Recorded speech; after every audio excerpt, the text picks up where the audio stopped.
আজকে মিনি ব্লগটা শুরু করছি। দেখো দুপুর থেকে মা চালতাগুলো রোদে দিয়েছে আচার করার জন্য। আর আজকে দিদির বাড়িতে কালী পুজো, দিদির শ্বশুর বাড়িতে। তাই দেখো রেডি হয়ে নিচ্ছি। বেশ অনেক দিন পরে তোমাদের সাথে কোনো ব্লগ শেয়ার করছি। বিশেষ কিছু কারণের জন্য কিছু ব্লগ শেয়ার করা হয়নি। বাড়িতে সবাই অসুস্থ ছিল, এই কারণে ব্লগটা শেয়ার করা হয়নি। দেখো আমি রেডি হয়ে নিয়েছি, লাল একটা লখনৌ চিকন পরে নিয়েছি, সেরকম কিছু সাজিয়ে। আর এদিকে মাম্মাম দেখো এই যে স্কার্ট আর ব্লাউজটা পরেছে। দিদি শ্বশুরবাড়িতে আমরা বিকালবেলা 3:30 পৌনে 4টের দিকে রওনা হয়েছি, 10-15 মিনিট লেগেছে, চলে এসেছি। আর এদিকে মাম্মাম নাচানাচি করছে।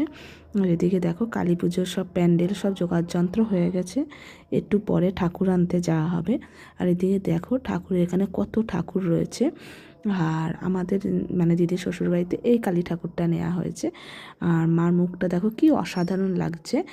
আর তার উপরে শোলার যেহেতু সাদা কাজ আরও সুন্দর লাগছে। দিন দেখো আমি আর মাম্মাম বসেছিলাম, বসে একটুখানি গল্প করছিলাম। আর তারপরে দেখো এই যে ঠাকুরকে বরণ করে নিচ্ছে দিদির শাশুড়ি। আর বেশ কয়েকদিন ধরে না, মানে প্রায় 15-16 দিন ধরে বাড়িতে সবার শরীর খারাপ, জ্বর, নানান রকম শরীর খারাপ। সেই কারণে তোমাদের সাথে কন্টিনিউ ভিডিও করা হচ্ছে না, শেয়ারও করা হচ্ছে না। আর আজকে ছিল হচ্ছে গিয়ে সোমবার। আর এদিকে দেখো দিদিদের বাড়িতে পুজো হবে বলে ও শাশুড়ি এই যে বরণ করে নিচ্ছে। আর পুরো সব কিছু ক্যাপচার করতে পারিনি, আগেই বললাম জ্বর সর্দি কাশি ছিল সেই কারণে। আর দিদিদের বাড়িতে প্রত্যেকবার এই ফেব্রুয়ারি মাসেই পুজো হয়, কালী পুজো। আর তারপরে দেখো একটু দুধ চা খেয়ে নিচ্ছিলাম। আর এদিকে দেখো পুজোর সব যোগাড়যন্ত্র অনেকটা হয়ে গেছে, আর সব গোছানো কমপ্লিট হয়ে গেছে। এই দেখো ঠাকুরমশাই পুজোতে বসে পড়েছে, তখন মোটামুটি 8টা মতো বাজে।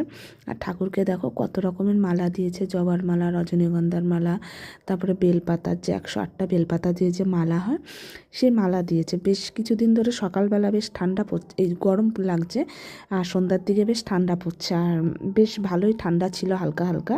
আর আমরা বসেছিলাম, এদিকে বসেছিলাম। আর এদিকে পুজো আরম্ভ হয়ে গেছে, মোটামুটি ভালোই পুজো আরম্ভ হয়ে গেছে। তখন সবেমাত্র লোকজন আসা শুরু করছে। আর আমরা তাড়াতাড়ি চলে আসব, মানে টোটোকে বলা আছে একটু মানে খানিকক্ষণ থেকে চলে আসবো, বিকালবেলা 4টে নাগাদ যেহেতু বেরিয়েছি সেহেতু চলে আসবো তাড়াতাড়ি। আর এদিকে দেখো পুজো আরম্ভ হয়ে গেছে, আর এদিকে দিদি দাঁড়িয়ে আছে। আর পুজো বেশ খানিকটা হওয়ার পরে এদিকে দেখো তারপর আমরা খেতে বসে পড়েছি, যেহেতু তাড়াতাড়ি চলে আসবো। যখন খেতে বসেছি তখন 9:30 মতো বাজে।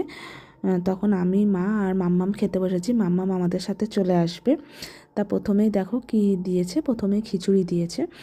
আর এটা ঠাকুরের ভোগেরই প্রতিটা খাওয়া দাওয়া যেগুলো তোমাদের সাথে শেয়ার করছি।